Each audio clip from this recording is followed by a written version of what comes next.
Mummy రావట్లేదా? పిలు. Mummy mummy బాగా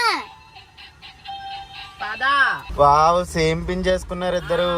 అడిగాడు నన్ను, అయాన్ష్ నువ్వు అడిగావు కదా మళ్ళీ ఓన్లీ వీడియో కోసమే వేసుకున్నారా అనుకుంటారు, కానీ ఈ మధ్యన మా అయాన్ష్ మమ్మీ వీడియో చేసుకోవాలి కదా, డ్రెస్ కావాలి కదా అన్నాడు. సరే ఏంటి అడావిడి ఇప్పుడు? ఏంటి ఇద్దరు చేసుకోవాలి కదా, వీడియో చేసుకోవాలి కదా, డ్రెస్ వేసుకోవాలి కదా, డ్రెస్ వేసుకోవాలి. డాడీ కమ్ వెయిట్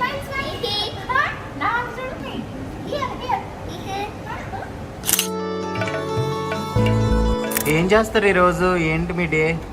సో ఈరోజు సండే, నిన్నటి వరకు అయాన్ష్ ట్రైన్ జర్నీ ఇవన్నీ కూడా చేసి అలసిపోయాడు. అండ్ ఈరోజు కొంచెం మంచిగా ఇండోర్ గేమ్స్ లాంటివి ప్లాన్ చేస్తున్నాం అనమాట. And Ayansh complete fun day అనమాట. So Sunday is going to be a fun day కాదా?